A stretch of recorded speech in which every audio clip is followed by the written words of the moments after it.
Hey, what's going on? It's Bill Burr, and it's time for the Thursday afternoon, just before Friday, Monday morning podcast. And I'm just checking in on you. Just checking in on you. Fucking redlining the goddamn levels here. Let me bring this down here. Jesus, I got shit to do today, so let's fucking get right to it. If you see these goddamn things, fucking buy them. I found that YouTube clip the other day. Remember when the fat kid would review food? That was my favorite one. Fat kid reviews Girl Scout cookies.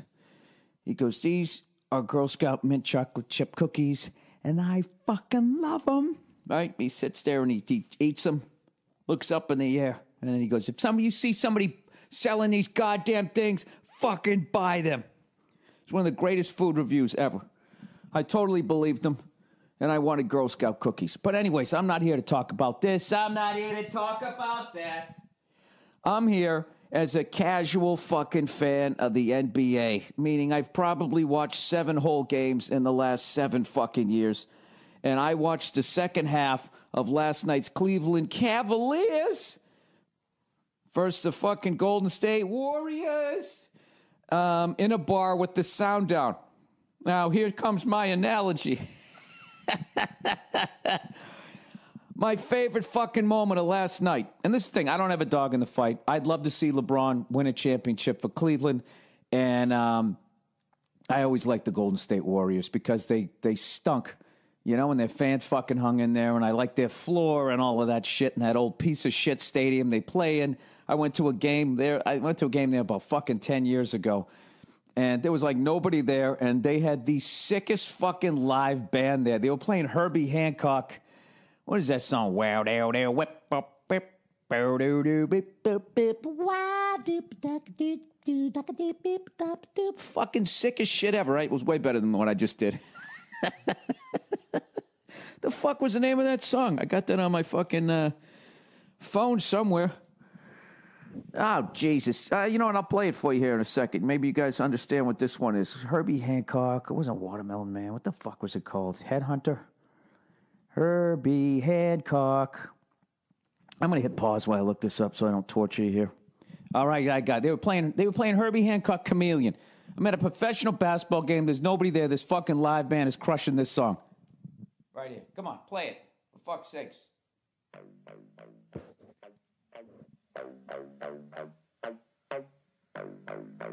Everybody's looking around like, this fucking game sucks. Listen to this band, though. They're killing it. Harvey Mason. All right.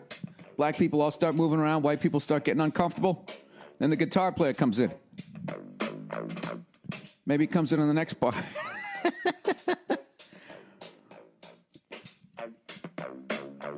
Here he comes.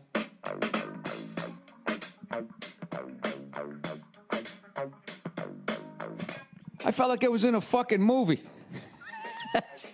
So I was like, you know what? I love this franchise. You know what? This is if you suck, this is what you should be doing. Saying, listen, man, we're only going to win 8 games a year.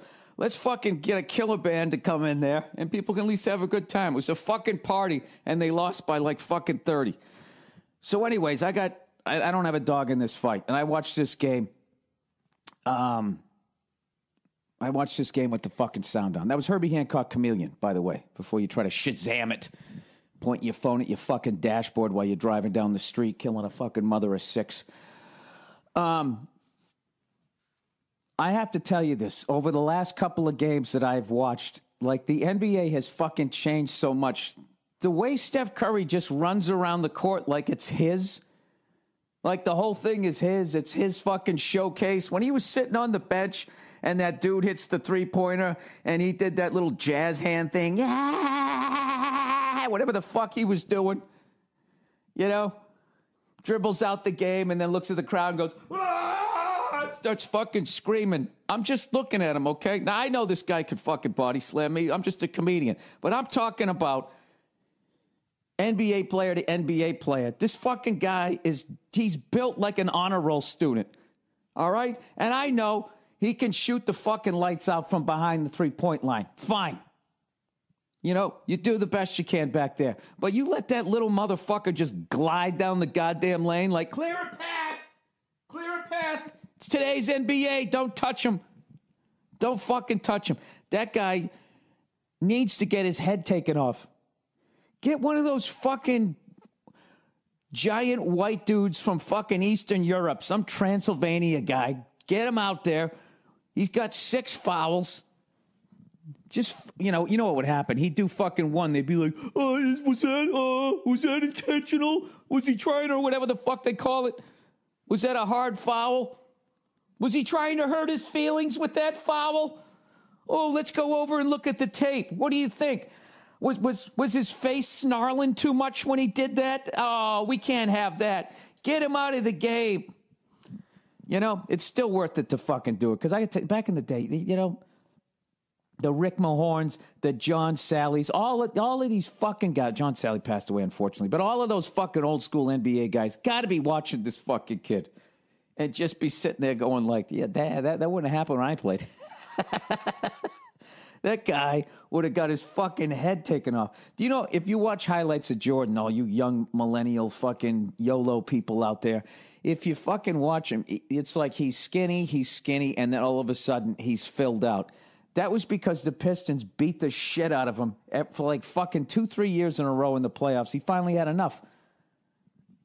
The guy had to go to the gym because the NBA refs weren't protecting him. He'd come down there, they'd fucking...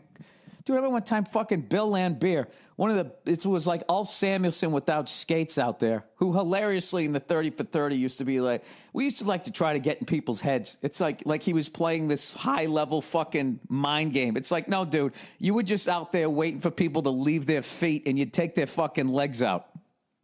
How'd you come up with that? Did you major in calculus?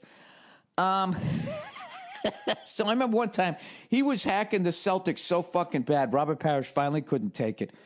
And the play's going up the court, and he just fucking gave him 2 forearm smashes over the head. He chopped him down like a fucking... Do you ever see like when a guy who doesn't know how to chop down a tree, chops down a tree and it falls into his house? That's the way he was hacking away at Lambier. And Lambier just put both his hands up like, ah! You know? Like George Michael when he was with Wham, and he just fucking went down. Right? He gave him 2 fucking Freds, right? And he went down. The refs didn't see it. It was like wrestling. And then when they went back and looked at the tape, they're like, yeah, well, you know, we should have called the foul. And there was no fines. There was no ejections. There was no nothing. He just, you know, lived by the sword, die by the sword. There was so many of those. I just was thinking another one that I saw.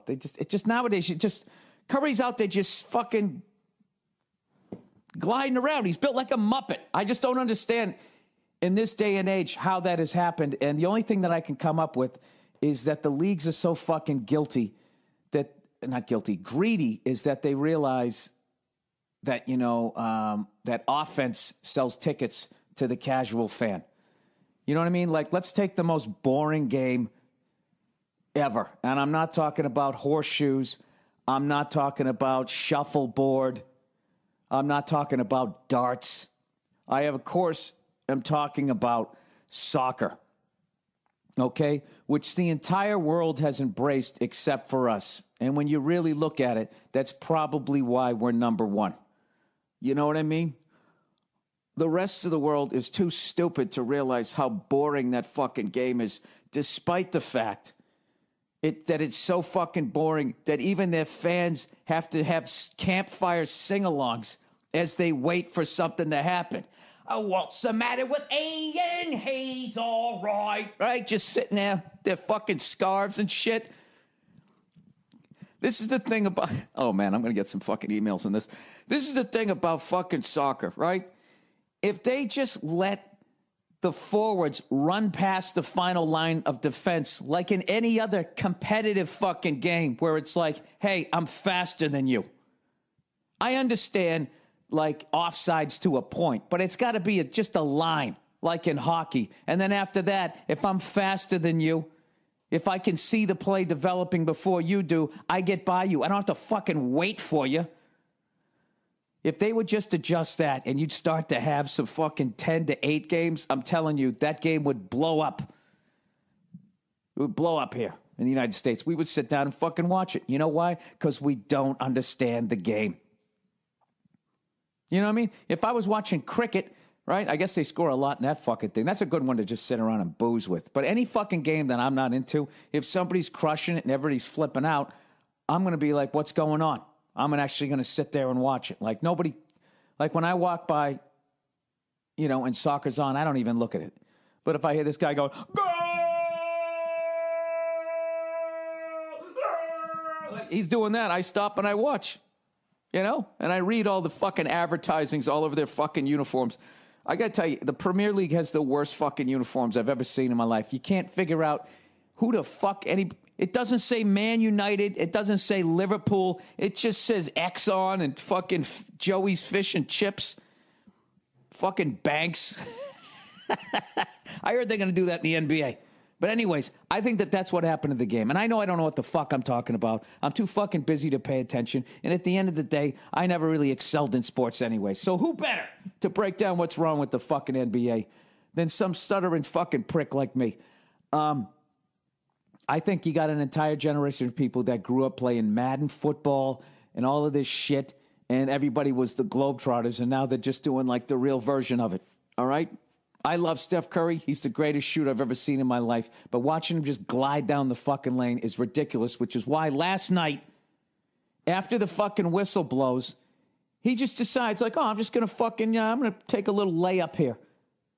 You know, right next to LeBron James. And I love that LeBron blocked it and looked at him like, get the fuck out of here. That's what they need to do. All right? You're not going to beat these fucking guys playing their goddamn game, trying to outshoot fucking three-pointers or whatever the fuck it is they're doing. Granted, I watched it with the sound down in the second half. They need to fucking, I'm telling you, they got to give them the old right there, Fred. That's what they got to do, okay? That's what you do. If the other team is faster, if the other team fucking, you have to play physical. I'm not saying play dirty. Pittsburgh Penguin fans. I'm not saying you hire a fucking knee breaker and end the career of the best player on their other team. I'm not saying that. All I'm saying is when the guy comes down the lane, your whole team should be yelling, clear a path! You know, and this guy looks like he's in the fucking Globetrotters. Now that I'm done with that little fucking soliloquy, most of that was based in what happens as you get older, you know, and you start realizing your own mortality. And there's a couple of panic thoughts that you have is, you know, the world is changing. I'm going to die and it's going to keep going. Part of it was that the game has changed. You know what I mean? I am kind of the old man going, why can't they have short shorts again and clothesline somebody? It's amazing somebody's balls didn't come out.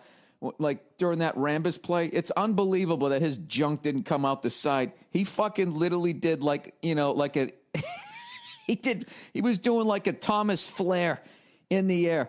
And dude, I actually retweeted the other day. It was in a game. Jack Sikma elbows Kareem Abdul-Jabbar in the fucking, like right in the old solar plexus, as they used to say in wrestling. And Kareem had to like fucking just run it off like fuck.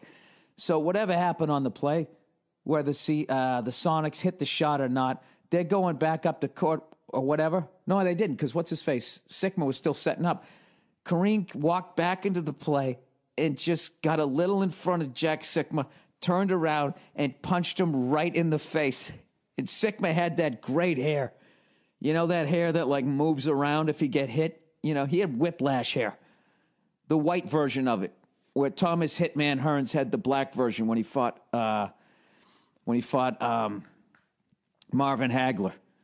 You know, if a black guy's going to get punched in the head in a boxing match, you want him to have a jerry curl because it just adds to it when all that liquid just shoots off his fucking head. And Jack Sikma had the white version of it where he had basically a Beatles haircut. So it just enhances. You really get to see like how much, you know, whiplash somebody's enduring. All right, there we go. That's just the end of it. I you know what it is? Selfishly, I want to see 7 games. And I would like to see, all right, one team's a finesse team, the other team's a physical team. I don't want to see any dirty play, but I don't want to see one team, you know, putting on their tutus and trying to out fucking spin the other team, right?